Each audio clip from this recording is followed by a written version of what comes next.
Et moi je vois le secteur où nous sommes mais installez-vous tes zakak. Qui peut te l'accès à limite. Je ne sais pas si c'était un projet qui était mal ficelé, si ce sont les moyens qui manquent, je ne sais pas. Mais bien sûr, on a des résultats. Les résultats sont que la ville de Kinshasa est malheureusement mal gérée. Je peux dire que la ville de Kinshasa est mal gérée. Maître Magali, en parlant de la gestion de la province de Kinshasa, qui est-ce que vous êtes? D'abord, je peux savoir, que pouvons-nous faire? En fait, que pouvez-vous faire comme analyse en ce qui concerne la gestion de la ville province de Kinshasa? Sur le plan d'abord de la salubrité, la ville de Kinshasa est insalubre. Il y a plusieurs ONG qui font le travail, mais qui ne sont pas payés.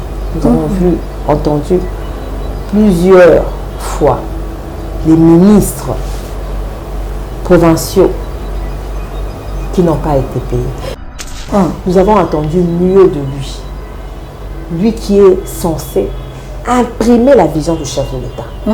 Mais nous ne le voyons pas. Moi, personnellement, je ne le vois pas. Ça, je dois le dire. La réponse au problème de Kinshasa n'est pas à la hauteur. Parce que qui est beau péto, il accède à l'insuffisance. Kinshasa, c'est sa salité. Parce que tu connais que tu as faute dans la population. Le résultat est faible. Ils sont très faibles parce que ce que tu as à Libanda, tout le monde a salité.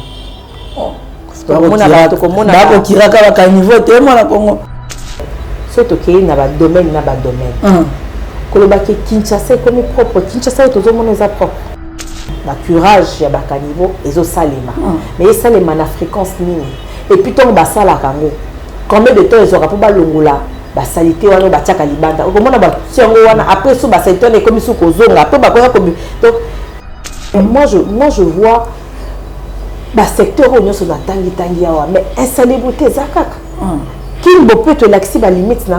Je ne sais pas si c'était un projet qui était mal ficelé, si ce sont les moyens qui manquent, je ne sais pas. Mais bien sûr, on a des résultats. Les résultats sont que la ville de Kinshasa est malheureusement mal gérée. Je peux dire que la ville de Kinshasa est mal gérée. Si les M23 seraient venus à l'ère de la technologie, à l'ère du téléphone, il y aurait eu des photos, il y aurait eu des vidéos. Parce que tout ce qui s'est passé à l'Est, quand il y a eu un tollé sur le rapprochement entre certains membres de la force régionale et du M23, on a vu des photos. On a vu certains généraux, je pense kenyans et angolais avec les M23, on a vu des photos. Donc nous sommes à l'heure où les choses ne se gardent plus, ne se cachent plus, ne sont plus secrètes. Et donc ça aurait été une arme s'ils sont passés de mois ici. Sans photo, plus de 14 plus de 14 mois. Ça va moi, ça me pousse à pousser mon raisonnement un peu loin pour dire que je ne donne pas le crédit à tout ce que le Wilingo m'a dit, à tout ce que le M23, j'aime pas trop citer leur nom, à tout ce que le M23 a eu à dire. J'aimerais avoir la version du gouvernement attestant ou affirmant qu'ils étaient là avant de pouvoir abonder dans ce sens-là. En réalité, ce n'est pas le M23, c'est le Rwanda. Parce que quand on a vu à la réunion qui s'était tenue en Angola, c'était un ministre du Rwanda qui était venu représenter les M23, qui était une preuve flagrante, manifeste, que effectivement, ce n'est pas le M23, mais c'est le Rwanda qui s'est déguisé en M23. Aujourd'hui, on est en train de redynamiser cette armée. On est en train d'augmenter l'effectif de cette armée parce qu'il y a des enrôlements qui se font jour après jour. Certains Congolais ont compris, surtout les jeunes, et chapeau bas aux jeunes qui ont compris qu'ils n'avaient que ce pays et qu'ils avaient l'obligation de défendre ce pays contre toute agression extérieure. Et nous sommes en train d'aller vers la pacification de l'Est. Mais vous savez, la réponse à cette agression, elle a deux volets. C'est un volet militaire et un volet diplomatique. Aujourd'hui, à l'heure où je vous parle, l'administration à Bunagana est revenue à la RDC, au Congolais. Mais mam papa, ce qui n'a pas été c'est que les bandeko ba otala ba oyeba que ce qui n'a pas été le télévision parce que au moins makambu ya guerre etali sécurité en boka ba koyi koya kotia ba information nyonso boye na table te liboso ya to ba o ba otala biso ka ba congolais te na ba infiltré pe ba otala biso ba traître Rwanda musala na bango ba pasaka ata na bango kotala makambu na biso to lobaka to ba zora ba information et il y a des avancées. Et on va voir que dans les jours à venir, notre armée va monter en puissance. Notre armée va se nettoyer de tous les infiltrés, de tous les traîtres au bazar na Katiwana. Et l'action armée n'a vu ce moyen, ils ont sous et ben sous pas agresseur té. Parce que ce bazar n'a pas infiltré na Kati. Bah on dit on a agresseur que les autres au côté, les autres au stade. Tout le monde qui, Nicolas les gars qui, Munaga n'a pas besoin on a ma sacité. Militaire to FARDC et le mot qui n'a mal mais pourquoi parce qu'il y avait des infiltrés et ce qui est information moi comme pour na kotika boulevard na ba M23 ba kokota ozomona alors musala moko ezala ya makasi c'est vrai que biso nyonso et le mona ba déconnexion est tout ça pour ça qui na ekota ta lobby et c'est qu'il faut vraiment qu'on sanctionner kaka ba criminel on a été mais na bateau peut ba aider qui ba criminel donc ba criminel à cravate commanditaire ba ça kuna na magistrature ceux qui peut ba politicien ba ça kuna na cadre ceux qui peut ba o nyonso ba ko se retrouver na filière c'est ko identifier bango puis ko sanctionner bango peut ça ba sanction encore exemplaire et puis ba ça la peut ba enquête même au sein de la police parce que même les policiers ba comment ba camarades ya ba kuluna ya ba chege ya ba miyibi wana ba sala mo ba réseau na bango mais sengeli ko traquer pe ba o ba infiltrer wana pour na zo benga bango ba traître ko ba zo trahir Congo ba zo trahir ba congolais en allant se rallier na ba délinquants na ba malfaiteurs pour na ko faire souffrir ba congolais et sengeli bango pe ba la sanctionner. Le problème aussi il faut dire que cette police n'a pas été formée parce que ba recrutement et salima qui moi mingi. Mais ces gens-là n'ont pas été formés. Et puis, le recrutement est sur base de Yanini. Parce que moralité, c'est très important tant que de recruter un policier. Il faut avoir la moralité. Il faut avoir la peine éthique. Aux hommes, donc, Makambola, c'est vraiment tout petit en Olibo. Surtout quand on a recrutement, enrôlement dans la police. Pour que de enrôler dans la police, civique. Civique, c'est vraiment une doute.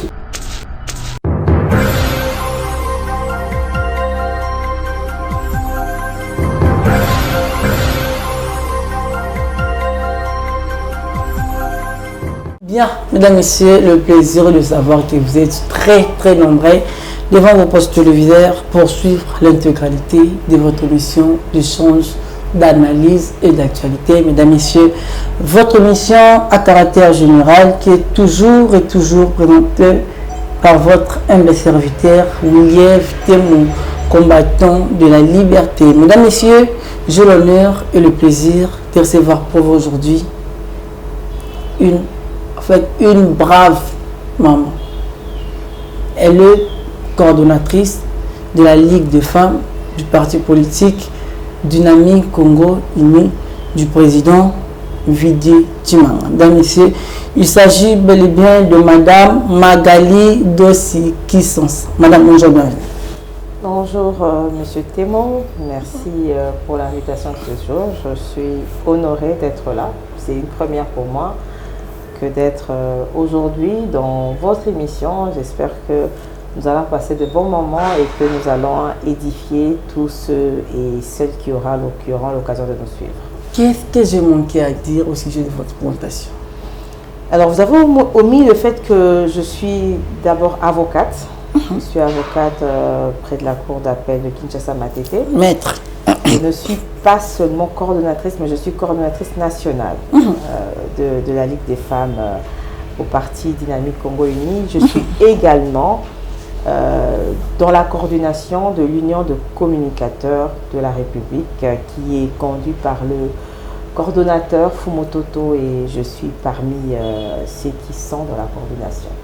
Voilà une brève présentation de ma modeste personne. Donc je comprends bien, vous êtes aussi communicatrice de l'Union Sacrée, c'est ça? Je suis communicatrice de la République. De la République. Pas de l'Union Sacrée, mais de la République. Alors cette structure est membre de l'Union Sacrée, Mais je suis d'abord communicatrice de la République parce que l'Union sacrée aujourd'hui, c'est vrai, nous avons l'Union sacrée. Mais après les élections, nous ne savons pas si l'Union sacrée va exister encore ou ça sera une page de l'histoire tournée. Mais nous serons là pour communiquer en faveur du président et en faveur de toute personne qui posera des actes en faveur de la République.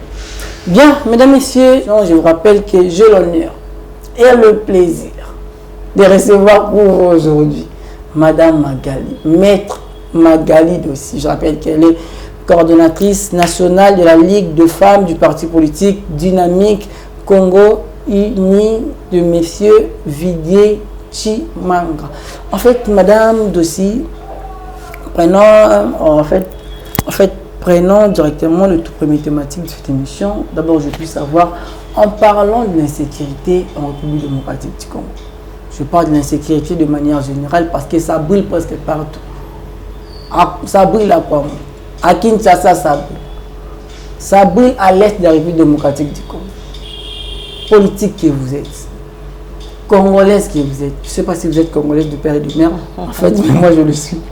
Congolaise que vous êtes. D'abord, je puis savoir, qu'il faudra-t-il faire aujourd'hui pour amener la paix en République démocratique du Congo? Je le parle de manière générale. À vous la parole. Alors, de manière générale et simpliste, je pense qu'il faudra d'abord que les Congolais puissent être unis. Parce que vous savez que le grand travail que les ennemis du Congo ont fait et continuent de faire, c'est de séparer, de diviser les Congolais. Et malheureusement, plusieurs Congolais sont déjà tombés dans ce piège. Aujourd'hui, nous voyons beaucoup de discours tribal, beaucoup d'intolérance de la part, que ce soit du côté de l'opposition, que ce soit du côté du pouvoir.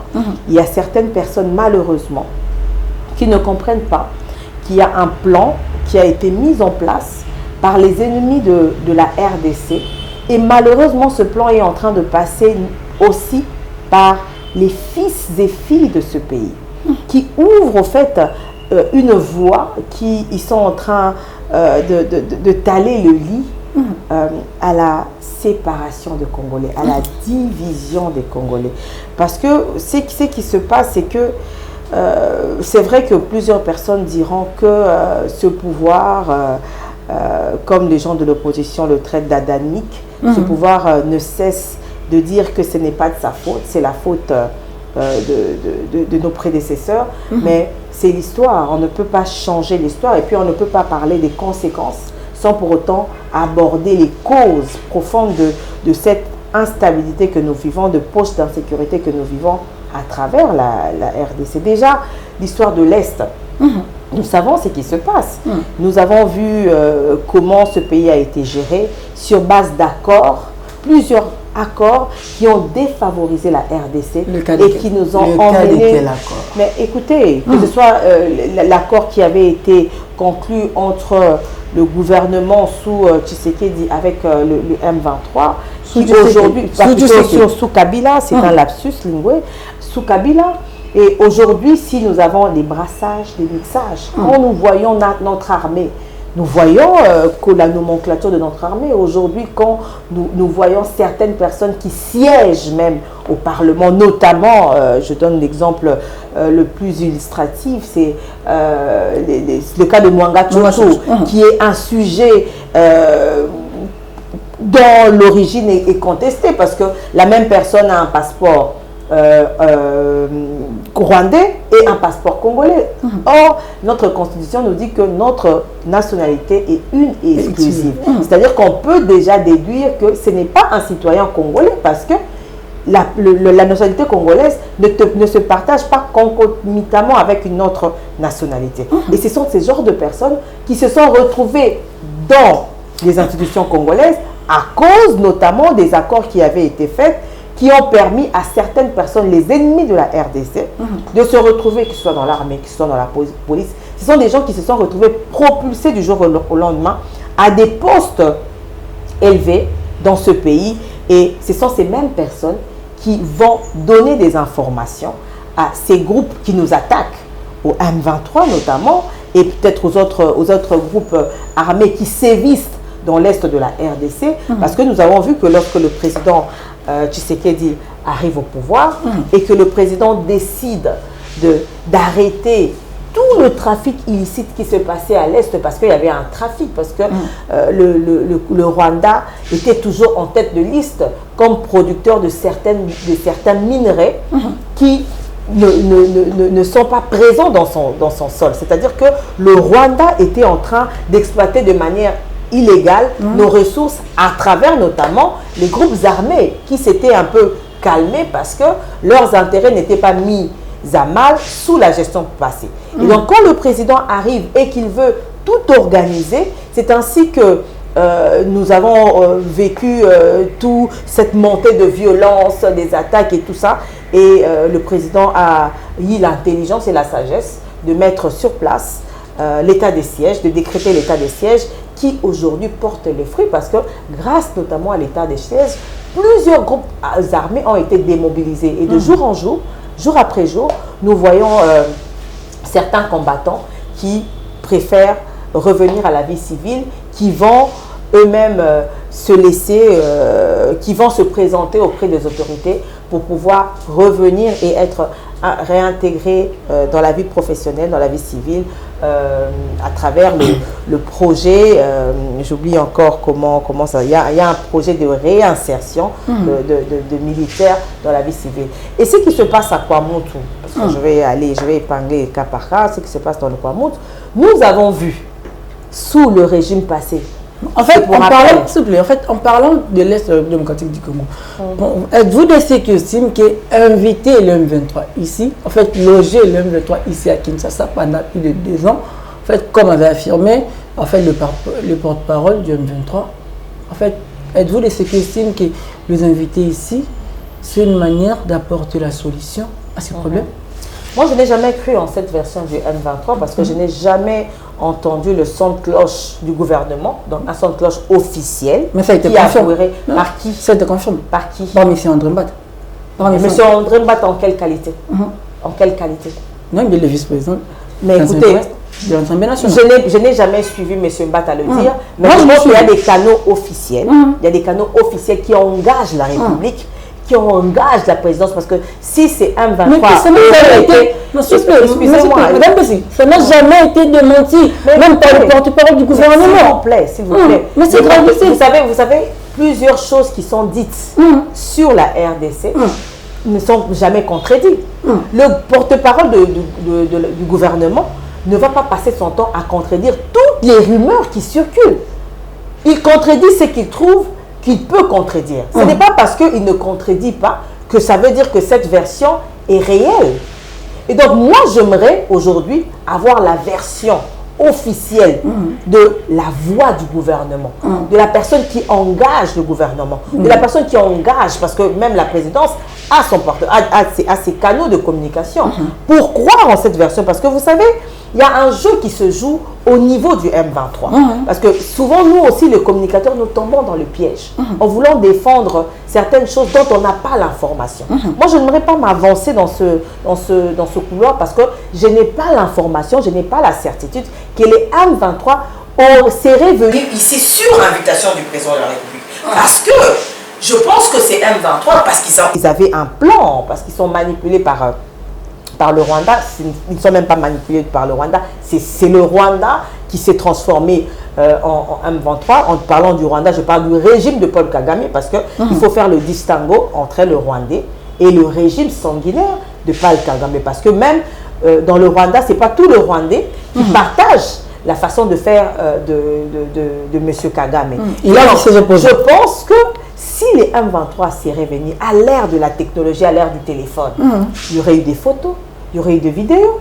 Parce que tout ce qui s'est passé à l'Est, quand il y a eu un tollé sur le rapprochement entre certains membres de la force régionale et du M23, on a vu des photos. On a vu certains généraux, je pense kenyans et angolais avec les M23, on a vu des photos. Donc nous sommes à l'ère où les choses ne se gardent plus, ne se cachent plus, ne sont plus secrètes. Et donc, ça aurait été une arme s'ils sont passés de mois ici. Sans photo, plus de 14 vidéo, plus de 14 mois. Ça va Moi, ça ça me pousse à pousser mon raisonnement un peu loin pour dire que je ne donne pas le crédit à tout ce que le Willy Ngoma a dit, à tout ce que le M23, j'aime pas trop citer leur nom, à tout ce que le M23 a eu à dire. J'aimerais avoir la version du gouvernement attestant ou affirmant qu'ils étaient là avant de pouvoir abonder dans ce sens-là. Et donc, je pense que le président a montré, et même son gouvernement, leur fermeté.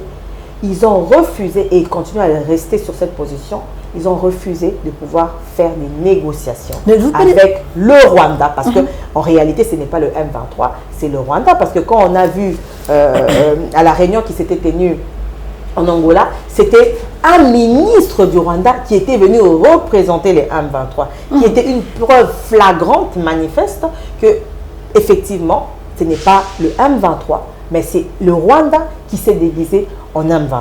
Ne doute pas de ceux qui estiment que, en fait, en parlant de l'insécurité à l'est de la République démocratique du Congo, ne doute pas de ceux qui estiment que Félix-Antoine Tshisekedi a totalement échoué sur le plan sécuritaire.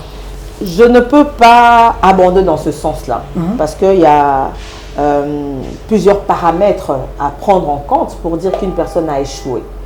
D'abord, aujourd'hui, à cause ou grâce à la diplomatie du chef de l'État, nous avons la levée de la mesure de notification préalable, ce qui nous permet de pouvoir nous outiller. Ce qu'on appelait embargo à l'époque. Oui, ce qui nous permet de pouvoir nous outiller conséquemment en armes.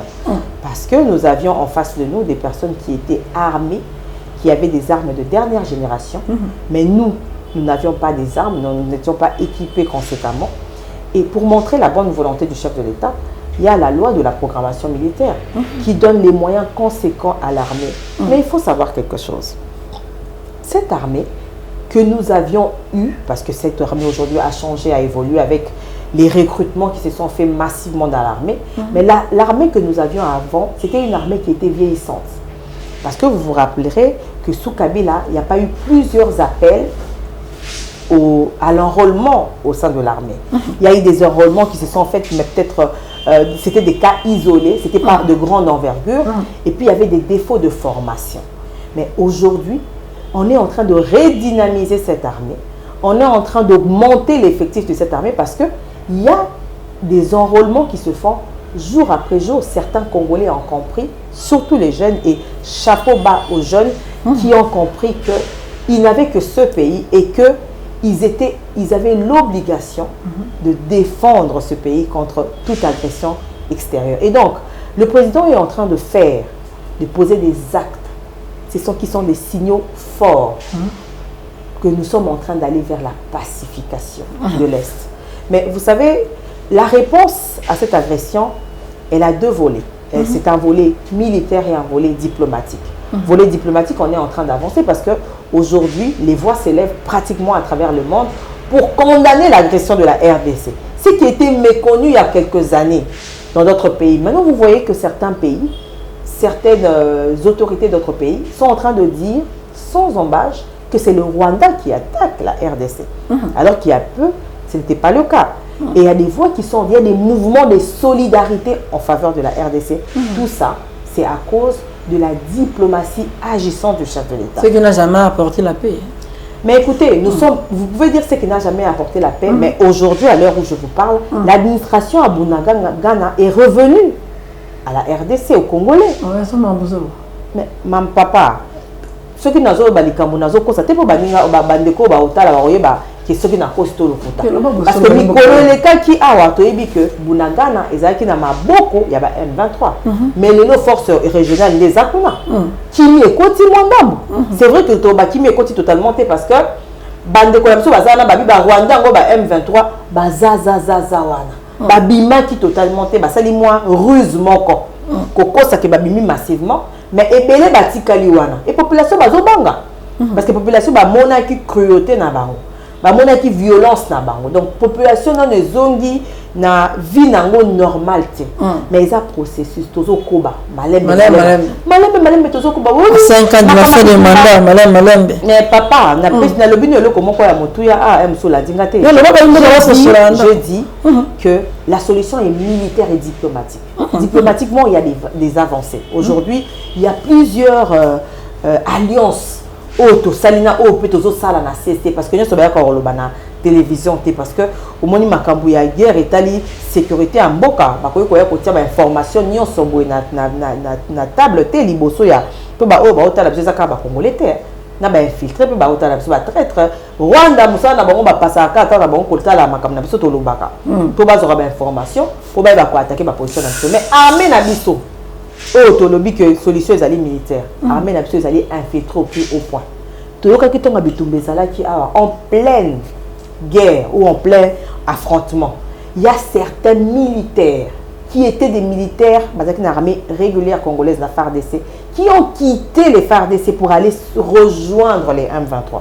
C'est-à-dire que ces gens tongo bazaki na katia FARDC, c'était des ponts en fait. Ils prenaient des informations pour aller les donner au M23. Au moins, une fragilité autour de l'école, un brassage, un mixage. Beaucoup qui peut-être papa mon conseil que tam kola mukaka abotali. Bon, batu nyoso baza bilongi moko boye, ba longwana na armée, ça ne peut pas se faire. Beaucoup pour les avoir ça ne peut pas se faire. Donc, et ça makambo, il faut que nango moni na makambo nyoso e la kabiso ba pesa ka solution quoi agressive, des solutions quoi violentes. Muso faut que nango malembe parce que eza bato makambo ko bota qui déjà ici ça. Il faut que pikola ngo malembe et c'est le travail que le chef de l'État est en train de faire. Et il y a des avancées. Et on va voir que dans les jours à venir, notre armée va monter en puissance. Notre armée va se nettoyer de tous les infiltrés, de tous les traîtres au bazan na Katiwana. Et bah action à armée n'a au moyen ils a sous et bah na sous pas agresseur té parce que ce bazan n'a pas infiltré na Kati. Bah on dit on le ba agresseur que les autres au kotambo, l'autre au sable. Tout le monde qui Nicolas les gars qui Bunaga na bazwa on a massacité. Militaire to FARDC et le mot qui n'a mal mais pourquoi? Parce qu'il y avait des infiltrés. Parce qu'il y a des informations pour na kotika boulevard na M23 ba ya kokota. Ozomo la donc musala moko eze sala ma makasi. C'est vrai que biso nyonso et le ngona ba ndeko na biso est tout ça pour ça qui na ekota ta lobby. C'est ce que nous voulons. Donc ça la makasi en silence il y a mais ba foot au monde le lote. Mais il n'y aura pas de troisième mandat parce que la Constitution malheureusement ne nous donne pas la possibilité d'avoir un troisième mandat. Il y aura un deuxième mandat. Et vous allez voir que ce deuxième mandat est encore plus bénéfique parce que mandat aussi jalon. Vous savez que ce mandat ici n'était pas facile. Vous savez comment le président a commencé ce mandat avec 2 ans de blocage à cause du FCC. Et même aujourd'hui le gouvernement qu'on a, ce n'étaient pas des alliés d'hier.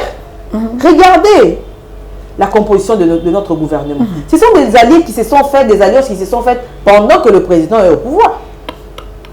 Il y a ceux qui étaient du FCC hier, qui sont devenus de l'Union sacrée aujourd'hui. On a été obligé de composer avec eux pour le salut de la RDC.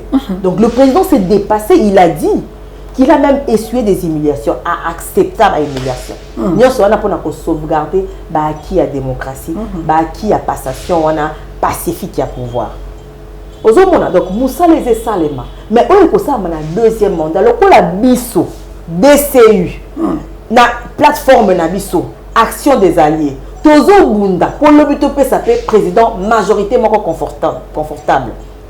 Eux qui permettre à travailler dans bateau bazali balingi mboka bazana souci ya mboka o balalaka na makanisa Congo balamuka na makanisa Congo tomito na qu'est-ce que je peux faire pour contribuer pour mon pays. Donc bato bongonde sengeli lobby ba travailler na président peu bato bongonde pour na bandi peuple population lelo akoli population bazo mona ndenge ville province à Kinshasa se gérer.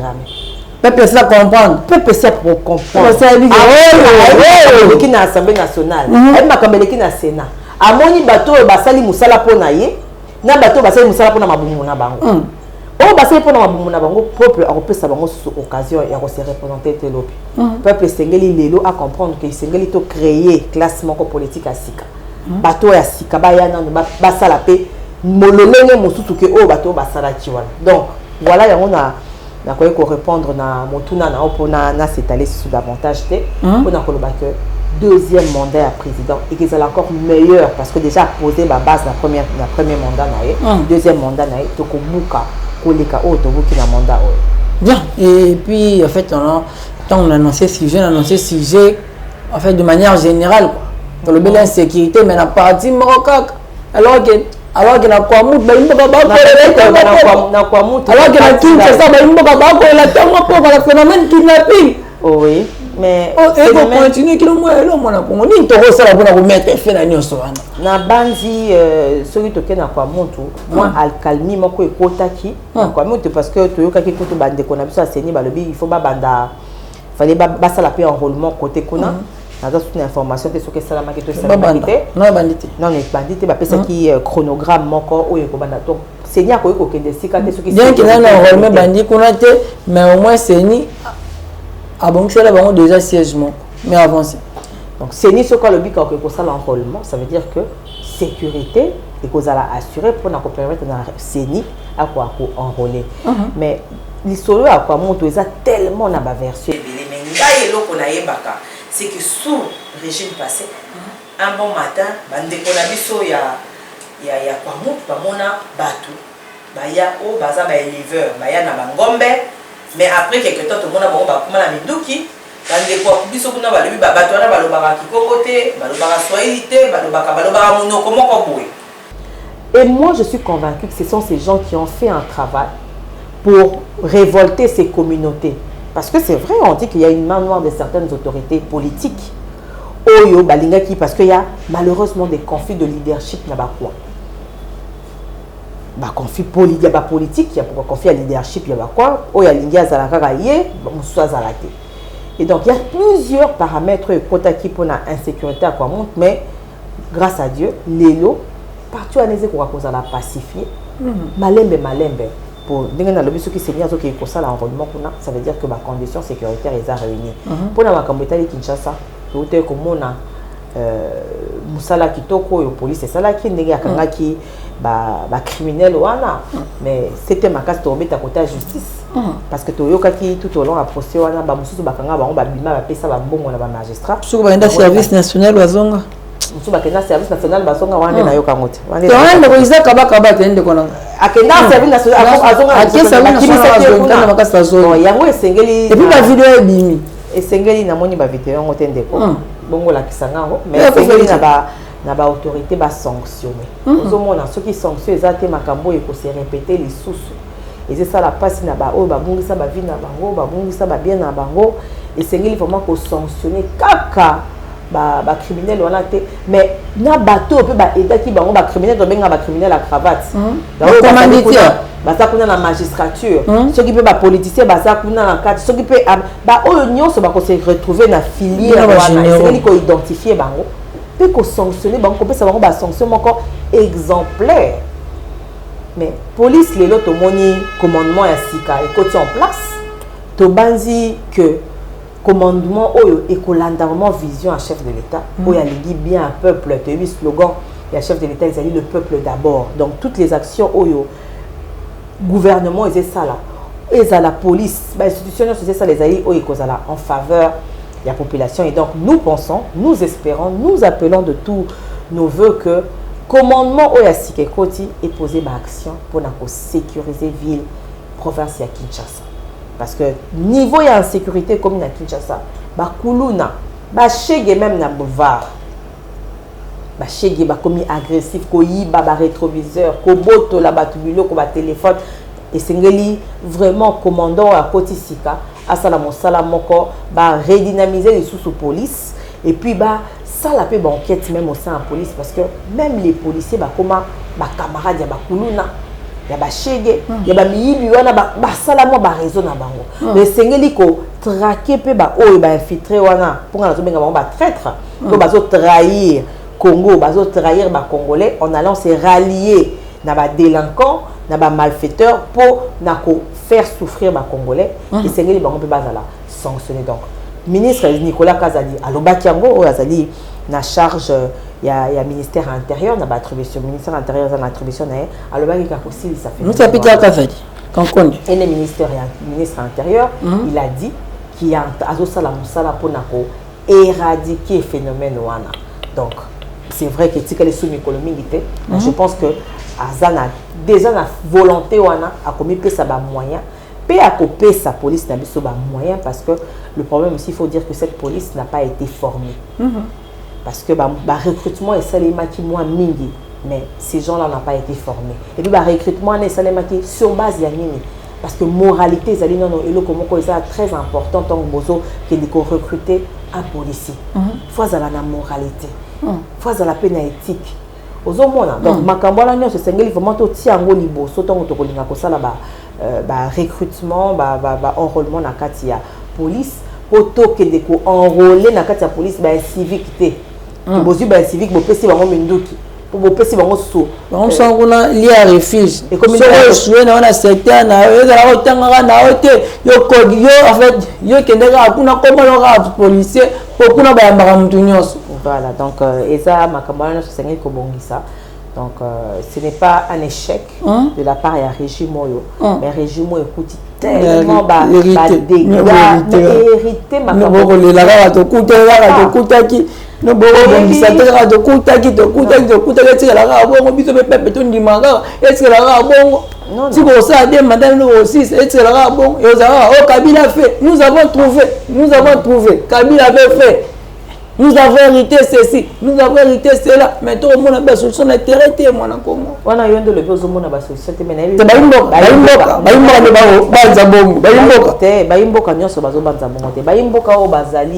impartial. Bazo mona makambo au gouvernement et ça là, au mokonzi mboka sali. Baimboka bayebi que Koulouna est créé sous président Tshisekedi d'État, même kidnapping et c'est créé sous président Tshisekedi d'État.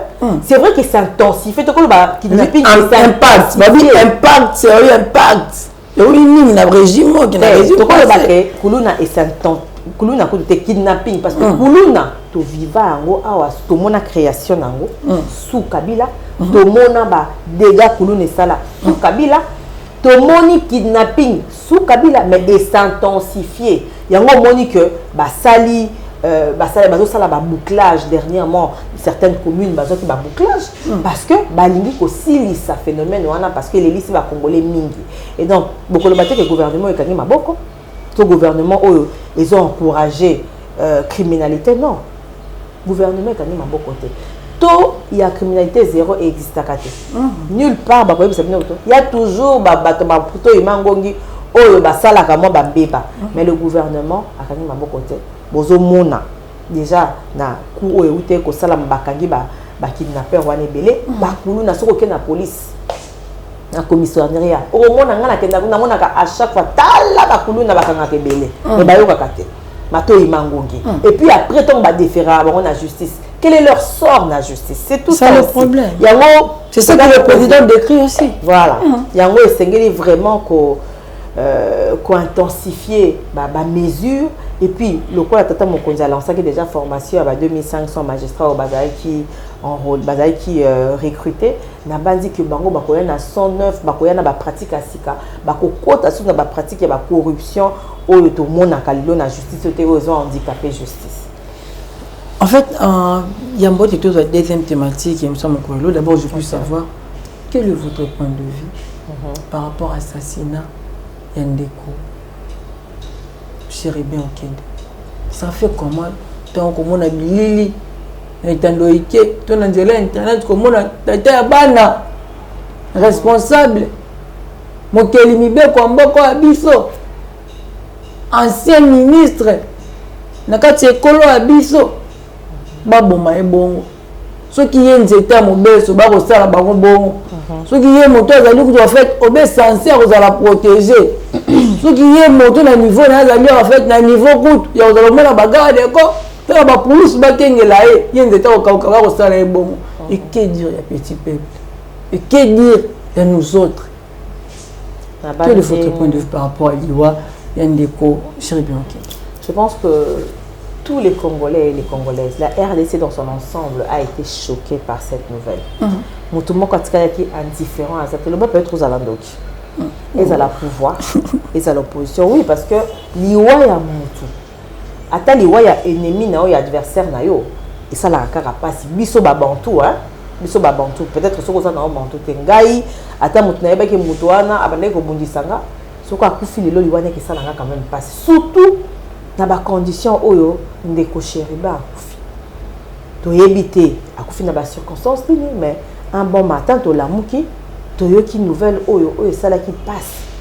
Et on a profité sur la caméra nayo pour nous présenter ma condoléance nanga la famille nayo biologique, la famille nayo politique, pe na ba congolais na ba congolaises nyonso po ba bungisi moko ya bango qui était un homme de paix. Je n'ai pas eu la chance de le connaître personnellement, mais les témoignages qui fusent là et ça et là, ils ont attesté, ils ont convergé que c'était un homme de paix. Yango ngala tiki chance na justice na biso basa la banquette na bango ozomona tiki na ngala lingi ko verser na ba supputation té na ba hypothèse té parce que na ça enquêtrice té. Je préfère que la justice, déjà que porte-parole au gouvernement Lobaki qu'on a fait appel à des enquêteurs internationaux, internationaux, je pense que c'est Belgique, na Afrique du Sud, au Bazotine de la Bisso, pour prêter main forte na police na Bisso congolaise parce que tu as que la conclusion est kobima et ça la conclusion moko et ko rassurer batunion parce que tout le monde a déjà que na ngambo opposition bazo indexer régime que régime mutu azana sima likambo na mokande régime azata na intérêt ta soki mokete ya ko commettre crime oyo crapuleux oyo to zata na intérêt ta mokete pendant que tozo préparer ma ponami biso toza déjà prêt pour na ma ponami oui parce que muto ko sala bongo aza muto aza peut-être que moi diversion moko boyazo ka prétexte biso toza prêt et puis tozo yamba francophonie ozomona tokoki régime azana intérêt ta mokete mais ça contrairement bato baza ba ennemi ya RDC bato baza ba ennemi ya pouvoir ya Félix Tshisekedi parce que bon dit que pouvoir Félix Tshisekedi disait qu'il a aussi la premier mandat et ça na makila na maboko te alors balingi ba accabler pouvoir oyo nzokande za lokuta parce que nous comptons sur les enquêtes qui seront diligentées et nous savons que même ceux qui, c'est vrai, mais il y aura quand même une paix, ceux qui, famille biologique, famille politique et même la population congolaise dans son entièreté, bah et que les cas dans circonstances auteur paix ils allaient pour que auteur wana a quoi subir les rigueurs et la loi.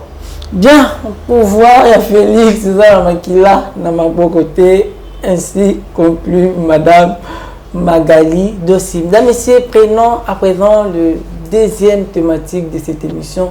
Ça consiste aux élections de 2023. Est-ce que ma ponomie collègue la mabongo na délai umbe koli kondi et pesi tote? Est-ce que ndeko Denis Kadima a pour assurer indépendance?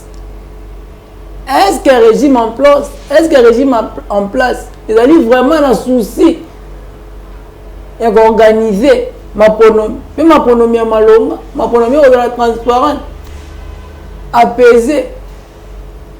Est-ce que le régime a fait ça? Ça va ma ponomie à malonga ou non? Mesdames et messieurs, on en parle présentement avec madame Magali Dossi. En fait, madame Magali Dossi, d'abord je puis savoir, en parlant des élections de 2023, quel est votre point de vue? Êtes-vous de ceux qui estiment qu'il y aura réellement une élection dans un délai constitutionnel ou non? Je dirais que je suis même au-delà de l'estimation. Je suis parmi ceux qui désirent qu'il y ait des élections. Parce qu'en parlant de mon parti, les élections passées, mon parti n'avait pas aligné des candidats.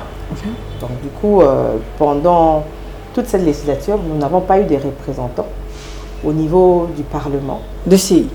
Oui, la DCU n'a pas de députés, n'a pas de sénateurs, parce que notre stratégie était d'abord de nous implanter à travers le pays, parce que nous n'avons pas voulu y rester un parti mallette. Donc vous êtes retiré en 2018?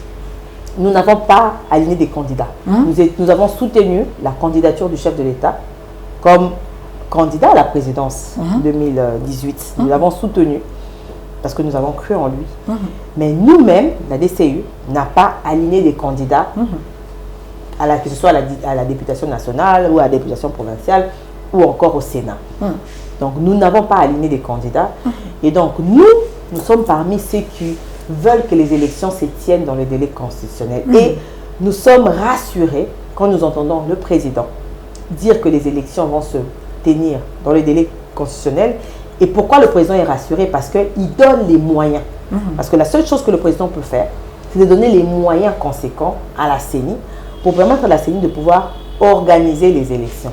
Et la CENI encore nous rassure quand nous entendons le président Kadima dire que le train est déjà en marche, que tout est fait pour que les élections puissent se tenir dans les délais constitutionnels. Parce que la seule personne qui peut nous dire si les élections auront lieu dans les délais constitutionnels ou pas, c'est M. Denis Kadima. Et M. Denis Kadima ne cesse de nous confirmer, de nous rassurer que les élections auront lieu dans le délai constitutionnel. Et donc moi, je ne peux pas venir ici pour tenir un discours contraire. Et que dire de ceux qui estiment que ma délai constitutionnel, en fait, et puis il y a opposition, ici irrégularité, belé, pousser même le président, ça disant Eli Martin Fayulu m'a dit, alors même une fois que ceux qui fait l'audit officiel électoral, il y a aucune pronomité.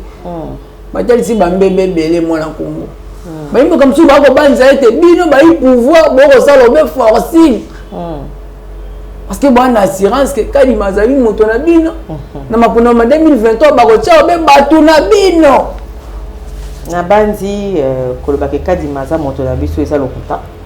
Parce que kadima outil d'abord na ba confession religieuse. Bien que il y ait des problèmes. Il y a des problèmes entre bango bisoté mais na suka yango ba sali nini ba yokani bandimi. Ce qui bango moto batinda ki bandimi siko biso to sala boni. Ndeko na biso Fayulu les abandé comme ça opposition ba ba kokende na bango maponanité. C'est parce que baza prêta. Et ça quand question en préparation. Ah oui. Pendant que biso to bana ko se préparer pour na ba élection, bango basala ki concentré na ko combattre pouvoir. Et là, se retrouver, baza prêté, misolo ezalité. Okaki ndeko, na pas na rien de misolo. Entre autres. Mais parce que beaucoup que na ba élection te sans misolo. Pour déjà ba caution il faut qu'on foute ndeti biso. Mais moi pas bi que fait procédure ezali de bien. Papa ouais ezali ezali ba prétexte to yokaki awa mikoleleka ki mwana mboka Martin Fayulu avec proposer basala basala nini révision ni te basala batia en place structure moko au conseil la réforme institutionnelle et ça la transition et ça la désormais nzokande ndeko Fayulu abetaka sete o ba viola ki constitution ba viola ki mobeko li kondi mais proposition na sala ki wana est-ce qu'ils allaient en conformité dans la constitution? Non, et c'est que les causes là, au moins incohérence c'est dans la nangamba de opposition. N'attendons le bélo comme sous, n'amidia le bélo comme sous, n'a pas le bélo comme sous. Finalement, il y a à perdre la population et puis il y a moi se perdre dans la carte. Donc le bélo qui va contradiction. La contradiction les causes là, le but qu'il y ait pouvoir violer la constitution. Mais le bas qui va activer l'article 64. Nous avons un article 64 le Bénin. Article 64 et c'est la population basa échec na tout individu au a eu pouvoir na makasi to au a exercer en violation à la constitution bon côté donc il y a pour activer c'est-à-dire que le président doit qui pouvoir na makasi nous candidat pouvoir na makasi contradiction déjà ce qui deuxième hypothèse azo exercer en violation à la constitution ça veut dire que il faut c'est là dans l'exemple c'est là dans la moto yo à respecter la constitution peut azo pousser bateau azo inciter bateau à respecter la constitution dès que ni moto azo respecter la constitution peut azo pousser bateau pour respecter la constitution ailleurs kaka na ba proposition ils anticonstitutionnel on va candidat oui non on va candidat na députation nationale na Lukunga wapi na Lukunga seulement à Lukunga national kaka parce que vous savez que ce n'est pas facile cause à la moisi ça na politique parce qu'il y a des stéréotypes et ça ma casse na ba femme politique. Les femmes politiques sont stéréotypées. Au moment na biso to le kakaboy. Bandeko ba kotala bandeko bazali na intolérance. Ba kofinga nini. Ndumba. Moi c'est Kingandi. Moi c'est Kingandi. Et c'est pas facile. Ce n'est pas facile que ya kondima ko essuyer ba insulte wana ba qualificatif wana alors que tu ne te reconnais pas dans ce genre de pratique. Au moni yango sengeli musala biso to sala rappel zali ya encourager basi maman ya kata ba kofinga e kanga mona nzoto te ata ba kofinga et ko changer te po bato ba yebi réellement ba yebi oyo zali yamo bo miyebi ndenge yo zali ma finga wana e ko yiko ralentir ngate ko yiko décourager ngate bien au contraire et c'est pas ça nga surtout argne wana c'est pas ça nga courage ya ko travailler davantage pour na ko laver image ya moi si pendant longtemps et ça qui salut. Bonne chance à vous. Merci. Mesdames, Messieurs, je l'ai dit au début de cette émission. On parlera également de la ville-province de Kinshasa. À tout le bien, Ngomba Mokonzi, Kinshasa. On va gagner à Kinshasa. Kinoise né et grandi à Kinshasa. Oui, Dikando. Oui, Dikando. Oui, Dikando quoi? Dikando quoi l'extranet? À Kinshasa. Ah oui, oui. Donc, Ngai, j'ai toujours vécu à Kinshasa. Donc, Kinshasa, je suis née dans un Lupunga ya Tongo, on a Botami, na Koliti, on a fait la commune où on a Lupunga. Bien, mesdames, messieurs, après 4 ans de règne et de gouvernance, que pouvons-nous retenir de la gestion de la ville-province de Kinshasa? Est-ce que les gouverneurs ont tenu Mbakango Bila après 4 ans de règne et de gouvernance? On a bila représenté par les Kinois, Badikando, nde babengaka bango. On a bila représenté par les Kinois, na ko tout à tout na sali on, et sur base de ça, nous avons mis bien compétent. Est-ce que nous sommes ezali? Est-ce que les autres ont un bilan ezali très positif? Pour nous avoir au commissaire, deux ezali très négatif. Pour nous avoir soi-disant contre Maître Magali. En parlant de la gestion de la province de Kinshasa, qui est ce que vous êtes? D'abord, je puis savoir. Que pouvons-nous faire? En fait, que pouvez-vous faire comme analyse en ce qui concerne la gestion de la ville-province de Kinshasa?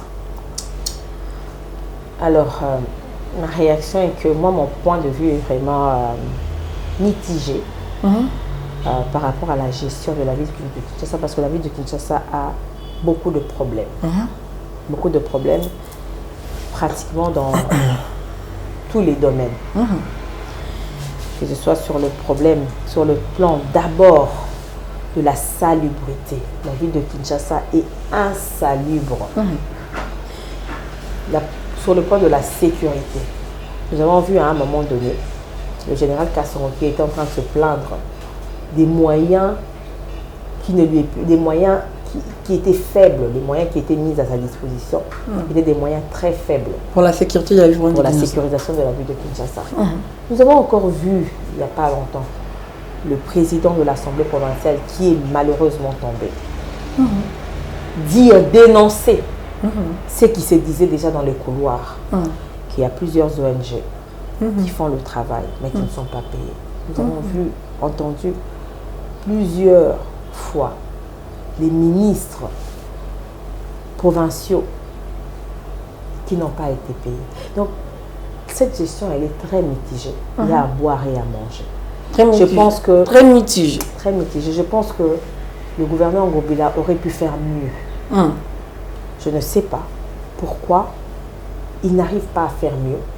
Certes, il essaie de faire certaines choses, mais ce n'est pas à la hauteur des attentes des Quinois et Quinoises que nous sommes. Nous avons attendu mieux de lui. Lui qui est censé imprimer la vision du chef de l'État. Mais nous ne le voyons pas. Moi, personnellement, je ne le vois pas. Je vois que ses efforts sont limités. Il y a certaines choses qu'il a essayé de faire, ça et là. Mais le côté négatif, il est qui m'a ébélé. N'êtes-vous pas de ceux qui estiment que le monsieur n'a pas le niveau de diriger une grande ville comme une autre? Bon, je ne veux peut-être pas abonder Nation Siakolobakoza à un niveau. Je ne sais pas si le gouverneur est dépassé par la gestion de la ville de Kinshasa, parce qu'il faut souligner que la ville de Kinshasa a beaucoup de problèmes, énormément de problèmes qu'il a aussi hérité de ses prédécesseurs. Mais la réponse à ces problèmes... Non, mais c'est comme ça. On n'est pas venu créer la RDC. Non. Revenons si s'il vous plaît. Même Kinshasa, toi tu as un sujet, même Kinshasa. Gobilate, tu as créé Kinshasa. Il y a beaucoup de Kinshasa, n'a pas de problème. Mais ce qu'on repense, n'est à couper, ça n'a pas de problème. Et à Kin, ils allaient à la hauteur. Ça, je dois le dire. La réponse au problème de Kinshasa n'est pas à la hauteur. Parce que Kin Bopeto, il a insuffisance. Kinshasa, c'est sa salité. Parce que tu connais que tu as faute dans la population. Aux gens,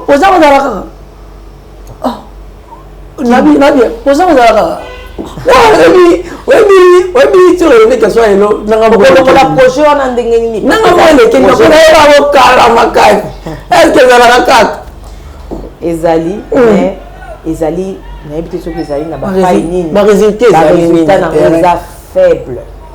Ils sont très faibles parce que ce que tu as à Libanda a tout la salité. On a dit que mon terme a été le qui s'avait à gouverner la province de Kinshasa. On a dit qu'il n'y a pas de lemba.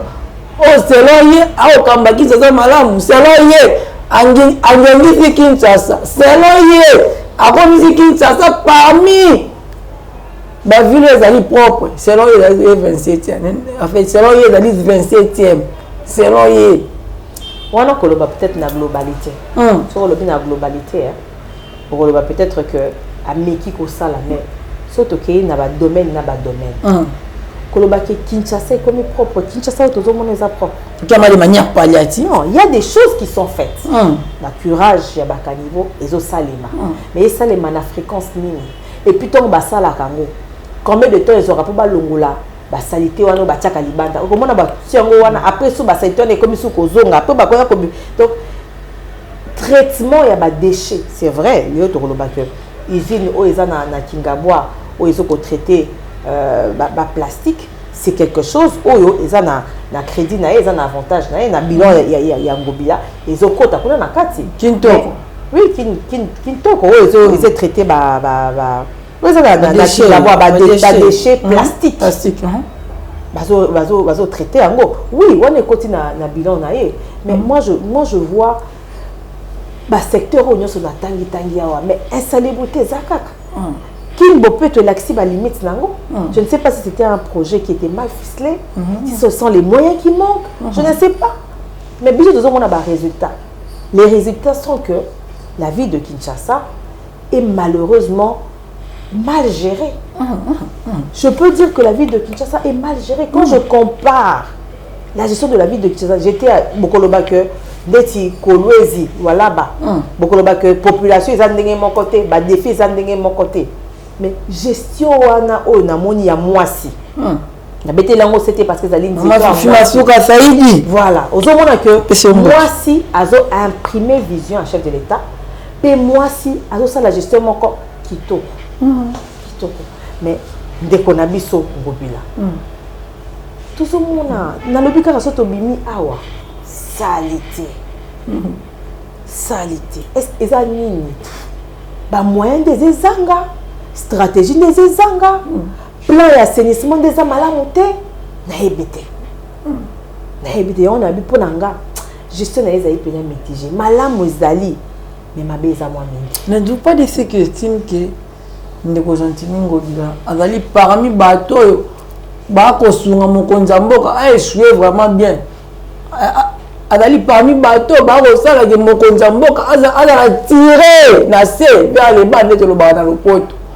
Par rapport à la gestion, na kokende na sens wana te to na ko utiliser langage na ote mais je pense que j'ai été clair tant on a lobby que ba et c'est même ba bosolo te nazo ba mo comme sou ba ko ba bongo abi ke mokonza mboka zali na en fait mokonza mboka gestion na zali c'est le plan national ata ko gouverner à Kinshasa baby c'est retomber na mutuna na katanga ba bongisi na mutuna na lola ko ba sali no so na mutuna babike en fait lolenge ngobila ko kambela mboka nenga ko kamba mabe parce que mon a qui a ce concerne programme ya kin bopeto non qui on sous les lois na ko kamo mais na mon a qui ntrasa ko na weza ki mokonza mboka basaki wana bandala abenza mokonza mboka la tieteni mokonza mboka qui a lancé projet wana kino mwero to ko mona ba résultat malonga te na terrain est-ce que l'autre rôle baté que mokonza mboka Félix Tshisekedi azali parmi bato ba ko se réjouir na bila ngobila parce qu'après 4 ans de règne et de gouvernance on y moins na binengo ba mokili Kinshasa mokonza mboka pe a ko mona yango po yeba za l'histoire du Kinois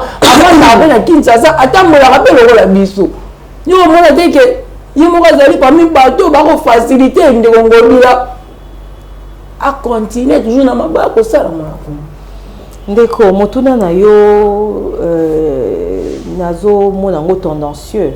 Pourquoi? Parce que yo yebi balandination pe bazo yeba que ba gouverneur modèle il y a désignation na bango to mode il y a désignation na bango ça dit nomination te mokonzi mboka te ndemta noma ki gentini ngobila ti gouverneur non ezali assemblée provinciale à Kinshasa ba député biso ba kino to pesa ki confiance bango ne ba kende ko nommer ngobila ba kende ko voter ngobila sikoyo mokonzi mboka ko sepela na gestion ya ngobila ndenge nini to ya XY ndenge nini parce que mokonzi mboka zo beta c'était matin midi soir pour na koloba ke asa na vision moko oyo atie population en premier lieu ba action nyonso ya ba acteur o bazali na ba institution songolo pakala o eza na Congo et c'est ngi kozala en faveur ya ba congolais yo bandi penza que ndeko ngobila soka poser ba action en faveur à congolais ya ba congolais président ko sepela ta ko sepela mais soki pas poser ba action en faveur à congolais o azomona azo gérer bien te to azo sala mosala malamu te président ko sala ni vous avez une sacré président te mutano makié vous avez une sacré vous avez une partout partout biso et c'est le pouvoir est décentralisé voilà et c'est lui ko yeba que tozana président moko o azali respectueux ya mibeko tozana président moko azali na ingérence te on est le bio parce que et le bio parce que les alliés makambi anda qu'on a biso te avance ba yimbo na biso parce que biso azali na toza bato toza ba partenaire ya chef de l'état donc tozo mona au chef de l'état azolo azo sala même ceux qui ngana yebi personnellement te mais nazo mona na koloba ke na yebi à travers misala na à travers maloba na ye konjamboka et bien sûr pour to yoka kaka na azala kaka na ligne wana kaka o ya loba ya ko poser ba action en faveur ya population congolaise pe en faveur ya Congo nanu atikala ko kende gauche atika ko longo à droite azala kaka na molongo siko to koloba ndenge nini ke c'est maloba na ye c'est maloba na misala parce que maloba na ye c'est que des pères na misala maloba na misala eza ko kabwana te mais c'est que le ko to sengi ko koyeba c'est que président na biso aza na vision na ye ya ko respecter ba texte o ezali en vigueur na Congo donc yete mutoko parce que ba oyo ba tia kingo bilana ezali pouvoir législatif tout ça la séparation de pouvoir président ya na exécutif akoyi koya ko interférer na makambo législatif te tout le monde qui makambo yote koleka a comme nango cop gender ya ba députés provinciaux ba koyisaka ba gouverneur pour ba organiser ka élection pour mbongo circuler ozomona tukoye ko continuer bongo tikon ezali na bato motu lokola ngobila esengeli ye moko aluka pe bilo ya malamu ce n'est pas trop tard pour intensifier o ya malamu wa salaki ce n'est pas trop tard pour que akende ko zwa mo réponse moko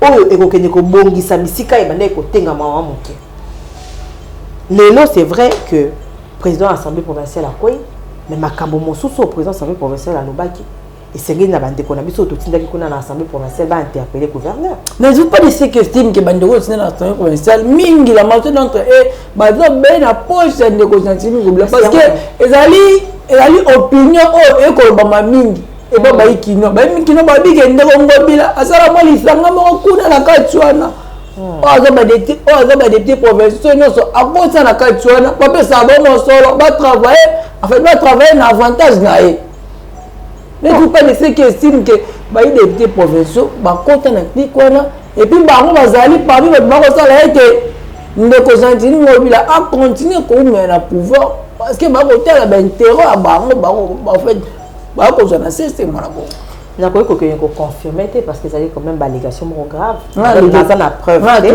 Teyo tuni mutuna le naza parmi ba oyo. Ngai naza parmi bango te parce que naza na preuve te. Na boyi ko kende ko alléguer makambo nga naza na preuve te. Na mona ici ka ndeko Gentini azo ba député te bango na projeté. Mais et loko yo biso ba quinois pour nazo ba tant que quinoise, oyo to constater c'est que ba oyo to tindaki kuna na assemblée provinciale bazo sala musala to tindelaki bango te. Mais tu as pas suppléant, pas suppléant. Toujours attends pas suppléant, on a suppléant peut lever à cause de la candidate. Suppléant c'est d'un imprimé. Vision il y a moto à suppléant quitte. Il y a aucun en dehors parce que ce qui a vu suppléant ça veut dire que tu as partagé les valeurs. Tu as partagé les visions, amour ou un attachement dans tout ça on a Congo. Ce que tu as déjà été dans la suppléante. Pour les gens qui ont qui na kei ba bendingai na gouvernement, il y a kotika la kosala lokola oyo vision nangate a aucun débat la bande vision nanga. Donc biso to zomona biso ba quinoise, to zomona que bateau to tindai ko na assemblée provinciale, bazo travailler pour l'intérêt na biso te. Ba bosani kosala musala to tindai bango kuna. Bosani. Parce que bazo décider ba comme aveugle devant makambo susu.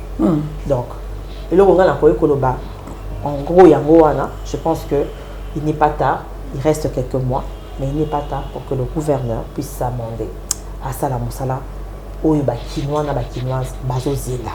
Il y a beaucoup de thématiques à souka. Thématiques on annonce ça qui est au début, mais en bête là on m'a tangoté. Quel est votre point de vue par rapport à la dépréciation à mon élilo? Il y a aussi on est tango comme on a été au Vendiboy. L'endo bimina quoi? En fait, lundi à 7 h bimina quoi qui est dans la qui 25. Car le même lundi à 17 h on a OK les jours on a 27. Et comme ça là on est tandis que les lots sont les belles en bon on a fait une école à biso parce que la majorité d'activité tout ça là on mingi na bon en fait na bon ba pa o ezali dollar. Ndako ko futa na dollar, ndako to futa na dollar, biloko parce que mingi to ko somba ka na dollar, en dollar. Tant yo ko mona yango ko mat. En fait ko mat 10 jours au lendemain et ko ça là on ndenge nini. Et puis que pouvons-nous faire pour nous mettre fin na nyonso? Pour nous stopper l'hémorragie, pour nous stabiliser le dollar. Ndenge to mona ni le kande ko matata po ne to mona kana ndeko. Ya po en fait neleko ya ndeko abef musique. Stabiliser toi je pense que et au CPS tout mon côté il y a un gouvernement est à pied d'œuvre pour nous retrouver la solution pour nous pallier la flambée la dépréciation il y a franc congolais où ils ont impact ils ont impacté le prix à biens et services il y a toujours assisté na hausse ya prix donc et que CPS nga ta ce comme côté. Mais le coup ils ont apaisé ils allaient attitude du gouvernement. Tout monde a dengue ministre il y a finance. Azali comme trouver la solution. Bazali qui bango union sur maman le gouvernement tout autour du chef de l'État apaisé bango atindi bango trouver la solution encore rapide na dépréciation en franc congolais et une série de mesures pour pallier à cela. Mais à cause des alliés, moi je ne suis pas économiste, avocate, mais à cause où les alliés peuvent visibles au monde, c'est que tant que franc congolais, ça la yoyo et Mati et Kiti, et profitent à un marché parallèle. Cambiste à ce moment-là, ça a bénéfice et belé manipuler parce que ce qu'il y a un marché parallèle, tout est un marché parallèle, ils ont différents taux, ils ont une banque. Ils ont différents NATO même Oyo, mobile mining, Vodacom, Airtel, tout ça. Monnaie électronique. Monnaie électronique, voilà, c'est pas le même taux. Donc manipulation, ils ont cassé. Et puis ça qui sont facteurs ils allaient à la base. Il y a des prestations en franc congolais, c'est parce que le franc congolais s'est retrouvé ébélé dans le marché. Monnaie étrangère, devise étrangère est commis rare.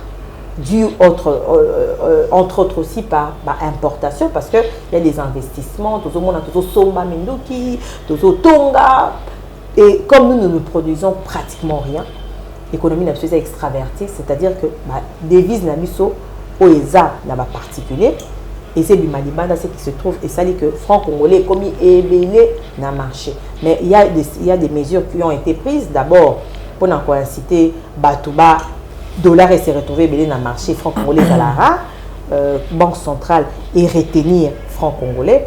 C'est que Banque centrale déjà va intervenir parce que tout ça a une réserve de change importante. Aujourd'hui, tout ça a 4,2 milliards, il y a réserve de change. Dollars. Mais il y a 4,2 milliards de dollars, il y a réserve de change. Il y a des yeux permettre Banque centrale pour intervenir pour réguler taux, il y a dollars dans le marché, notamment mesures qui prises des alliés, il y a pour inciter Batouba Fouta, impôt na taxe na franc congolais pour nous permettre que Batouba Luka franc congolais à la rechercher dans le marché.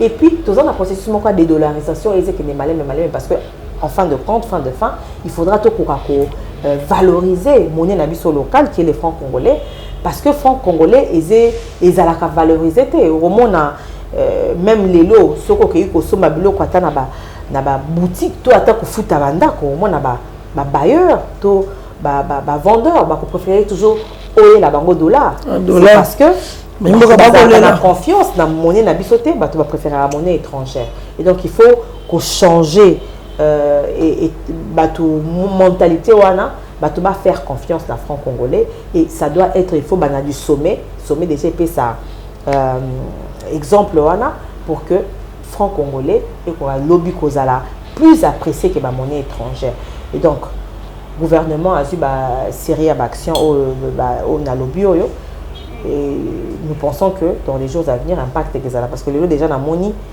affiché quelque part tout est comme à 2500 alors que mes collègues qui comme à 2700 donc ça veut dire que l'aura 22 comment l'aura 22 2500 l'aura 22 non 2500 l'aura 22 non 22 à 10 dollars 2025 000 ok pour comment 2500 comment qui na 27 000 26 000 mais au moins que l'action au gouvernement ils été en place et ben déjà que produire fruits nango pour c'est ça là que dollar est mais à long terme la solution à long terme, c'est pouvoir diversifier notre économie.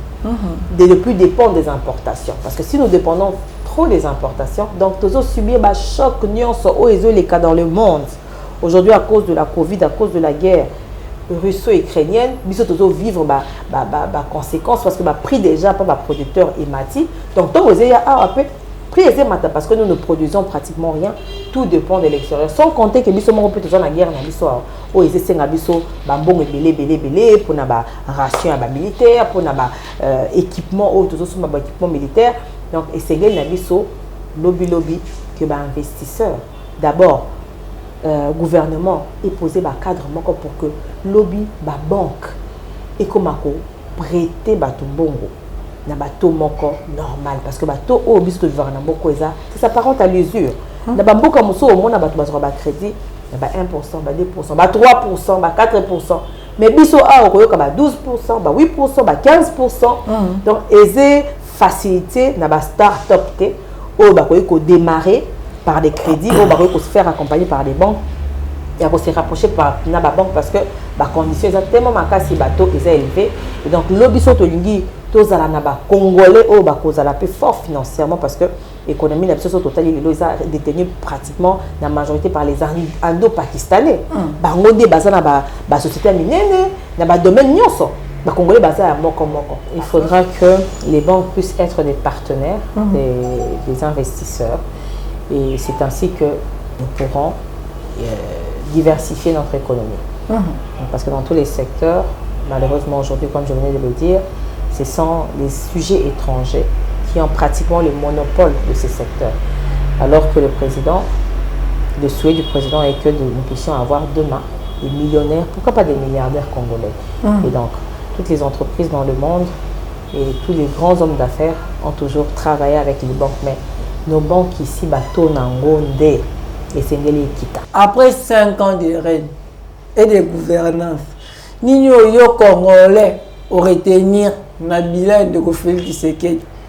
Nous avons vendu oh vraiment Félix Tshisekedi. Oh c'est Félix Tshisekedi. Est-ce que nous sommes promettés dans la campagne en 2018 na gouvernance na oyo asibo na ko réaliser yango. Est-ce qu'il y a combien de niveau à réaliser, ne serait-ce que 50%? Il y a ça qui dit comme ma promesse. Ne le quoi campagne. Mesdames, Messieurs, on parle du bilan du président Félix Antoine Tshisekedi Tshilombo. Que pouvons-nous retenir de son bilan? Madame Magali, en parlant du bilan de M. Félix Antoine Tshisekedi Tshilombo. D'abord, je veux savoir, n'êtes-vous pas de ceux qui estiment que ce dernier a un bilan très négatif, comme estime, c'est de l'opposition? Soyez rationnel, s'il vous plaît. Je suis rationnelle. J'ai toujours été, ce n'est pas aujourd'hui que je vais changer. Je pense que les amis de l'opposition ont leur discours.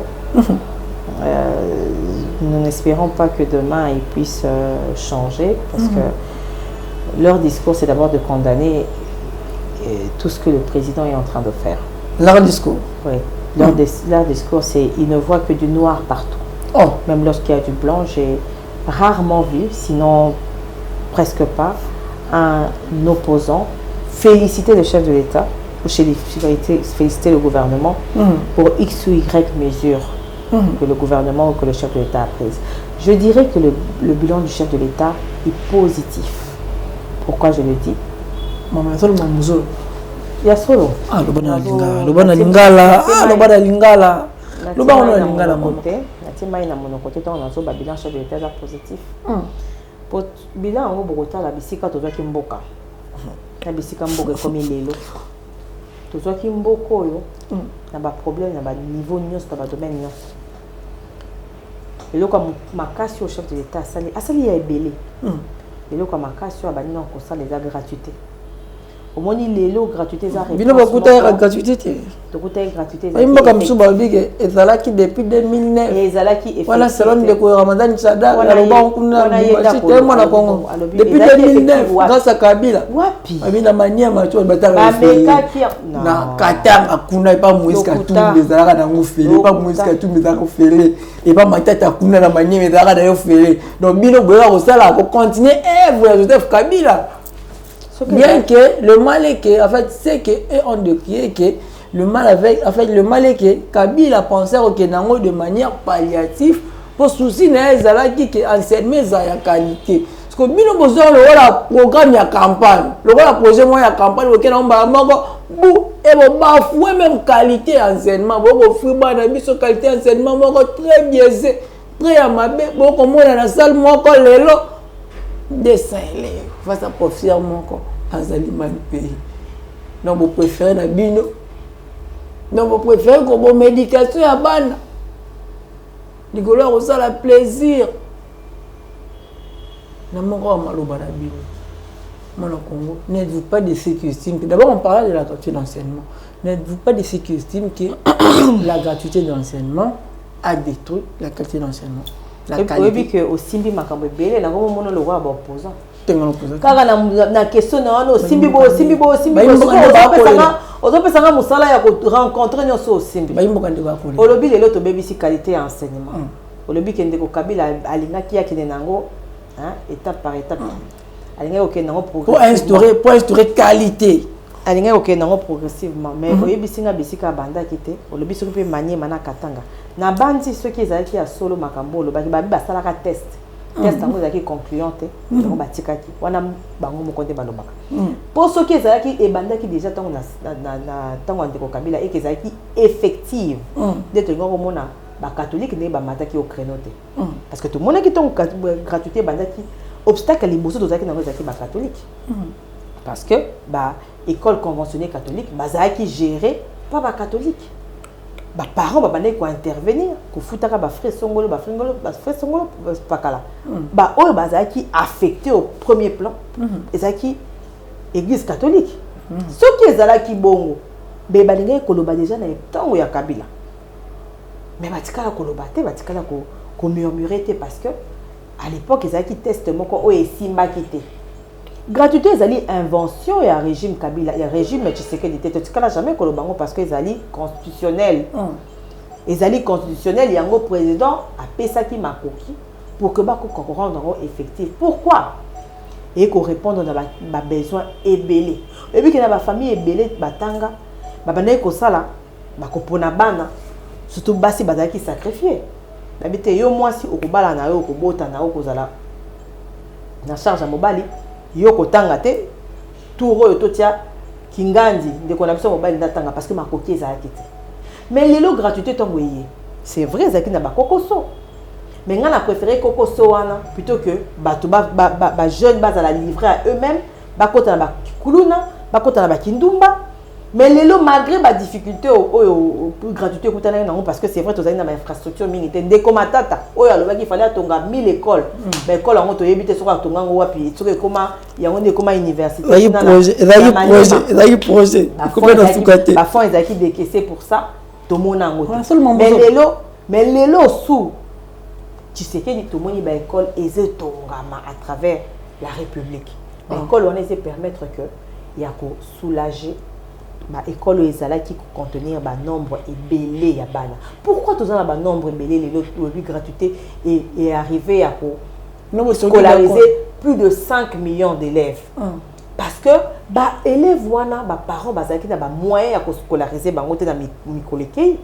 Yo parents oyo azaki na moyen ko tangisa mwana na ete watangisi mwana na Yesu Tshisekedi okoko yebise ke bilan Tshisekedi eza mabe ayoki yo pa ayoki otina suka ke bilan Tshisekedi eza mabe ya ko ata na ndoto ko rêver ko tangisa mwana na ye ebele batangisa bana awa na bambongo ya bandeko akobenga tantine futa mbonga mwana ko bakomaki ba parents bakomaki ba mendiant pona ko tangisa bana na bango mais lelo grâce à gratuité mwana ko kele na classe atangi qualité ni bozo ba qualité kiti parce que la même qualité zali c'est vrai que depuis même avant gratuité to bonnet déjà ko déplorer baisse ya qualité il y a enseignement awa ezaka ka pour la gratuité c'était déjà avant okoyoka ba parents to tanga na école mususu mona école peut me te bané ko sala boye école comme boye avant gratuité baisse wana déjà zalaki. Mais le professeur a copié ça quand les mêmes cours on a bané copié ça avant. C'est vrai beaucoup que nombre est belé moyen là de la bana moko ezate pour épaissir sous professeur mon salaire belé mais grâce il y a construction il y a plusieurs écoles où ils ont construites aujourd'hui. Plus de 200 300 écoles où ils ont construit à travers la ville à Kinshasa. C'est-à-dire à travers la République l'école ils allaient construire. Papa na banzi mutuna ya solo makambo solo on a soya koloba awa eza ba donner on na uti na on anda côté na fabriquer non eza ba donner ezali ba donner officiel documentaire moko salama yekuto dernièrement awa o elakisa ki 140 écoles o etongami na nord ubangi kaka na projet ya na projet ya 145 territoires il y a 140 écoles où ils ont construit uniquement na nord ubangi o senga ngaba komba ba école il faudra na yele on bala sima na ko répertorier ata 100 on soumane ba imboka ba yeba sala mo konzamboka ko sala pour la bango ni ba ko mona mote donc on a vu la question na toucha ki mo makambo ebele na ko condamner ko critiquer gratuité oyo lelo et permettre ba parents ebele batangisa bana na oyo soulager parce que dépense oyo ezaki ya ko foutre la bana classe parents oyo atindi mo na gratuité mbongo wana ko affecter on eloko mosusu. Donc, gratuité est soulagée par parents. Les lots, ce côté augmentation à salaire. Il y a des fonctionnaires. C'est vrai que dans des prestations à dollars, ils ont un impact de ma capacité, mais quand même, ils sont soulagés. Les fonctionnaires, on va voir qui salaire dans le combattant. En plus du fait que le rôle qui hyper, qui tire à 3%, le fonctionnaire, il hyper, dengue. La personne nous sous ma fout à la tête, on va foutre à hyper il y a 3%. Et puis si on sous marge pour la cause sous moins un plus. Donc dans le secteur ébélé tout ça na augmentation à des certains mailles. Il y a courant, nga dans un monde à pigeon. Biso dernièrement na kenya kota ya mikoleli kaki na kenya kota la maman nanga. Né télé que so kinga na fungoli robinet na moi, na moni mai ezebima. Kama na mai ebimi. Na bien on va bater. Mai c'est comment obima awa. Tout ça, les augmentations, les au chef de l'État, ils ont un bilan à chef de l'État. Parce que les lots, quoi nous sommes les augmentation en courant. Parce que nous sommes les commis. banzela ba kotongaka et le soko qui na même na province na tangi kombo alwa là-bas soko que comme on alwa là-bas ndenge ekomi ekolo ka photo moyindo banzela ba kotonga ba aérogare moko norme avec des normes internationaux. Tout le monde a des normes internationales. Oh, il va nous savoir na loi là-bas. Oh, au Canada na njili oh les hommes sont ba bongo belé. Aux hommes les lots des années na yebi na mboko to mane ko mona ba ambassadeur ba perdre qui prestige là-bas. Ba personnel diplomatique ba perdre qui prestige là-bas. Pourtant na kala. Donc tout ko la ki na papa ko na biso moko azaki pour ça là pour azaki personnel diplomatique mais il fallait voir ninga zalaki. Mais sous Kabila awa par condition na bango il s'est détérioré. Mais qu'est-ce qui s'est passé? Tant le président a dit Bokonzi ah bah non pour foutre ba arriéré na ba salaire ya ba personnel diplomatique pour ba ne ko tambo na ba dossier na Kinshasa ba lokaka ba foutre bango ba mbongo na bango ba bandi ko foutre quoi apurer progressivement ba bandi ko foutre ba arriéré ya ba loyer bisika ba représentation na biso ba ambassade de bande ko louer za la katala na banyo ba ambassade de soukou ba se retrouver à la rue abandi ko foutre na sonné ce côté na bilan chef de l'état tous en gratuité en maternité o ezana no effectif na mboka mbimbate mais ils ont déjà dans quelques zones oh ici quand ils salima lelo tous allez na lever il y a procédure à notification préalable voilà ils permettre biso to wa osomba minduki poto soutiller pour na kobunda parce que procédure total qui na mikolo euté koleka to sombi cargaison mobimba avion ça qui demi tour d'habitude ce qu'on se rappeler na rosusu parce que tous allez na autorisation wana te bango ba oyo batekele biso bazaki na autorisation wana te moyen ba ya ko livrer ba armes zate mais lelo tous ça sur la usine de comme la usine à montage il y a ba bus wana Kinshasa oyo et pesi ba congolais na ba congolaise misala sans compter tout ce qui est en train de oyo salema pour na ba investisseurs ba assainir climat des affaires pour que les investisseurs puissent investir en toute quiétude, en toute transparence. Au moni lancement officiel, il y a usine ou un président accueilli. Et ça mon message mon quoi azopé ça n'a pas investisseur que ceux qui voyaient pour vous aller accompagner. Donc action et ça ébélé au chef de l'État salé dans tous les domaines. Les lots, bon cannabis se zone dans concert des nations. Bon cannabis qui isolé. Nous avons une relation diplomatique sous Yamala montée dans les années passées. Donc tout ça, ce sont les efforts au Mokondiambo Kassali pour que les lots que bilan aillent, ils allaient largement positifs parce que Nassibi va domaine il y a un travail où le chef de l'État Sali où il y a balisé Nzela, le deuxième mandat naé à solidifier ce qui naé pour que le troisième mandat tant moto mosu à koya on a la carte de côté na biso à cause la sous il y a collègue. En fait maître il minute 30 secondes, je parle de la fin de cette émission. Si possible, regardez la caméra et comptez l'émission. Mon message s'adresse à tous les Congolais vivant au Congo et ailleurs. C'est un message de réveil et de conscientisation. Nous devons être conscients du risque que nous sommes en train de courir dans ce pays. Ce risque qui est de la division, de la séparation des Congolais. Et ça se passe notamment par l'incitation à la haine tribale, par l'intolérance. Les Congolais sont en train de briller de plus en plus dans l'intolérance. Nous devons savoir que nous avons une constitution qui nous permet de faire des choix libres. Et la seule chose que nous devons faire, c'est de respecter les choix des autres, respecter les opinions des autres et ne pas verser dans des propos tribales, n'est pas versé dans l'intolérance, dans les insultes, dans les injures, n'est pas versé dans l'encouragement des anti-valeurs, plutôt en lieu et place des valeurs. Un dernier message, c'est encore de rappeler que nous sommes à quelques jours des élections et il est temps que les choses changent, il est temps de donner la chance aux femmes pour que les femmes aussi puissent briller et que la femme puisse avoir encore une plus grande représentation au niveau de différentes institutions. Alors j'invite les femmes à voter pour les femmes et j'invite les hommes qui croient aux femmes de pouvoir en faire de même. Ce sera fini pour aujourd'hui.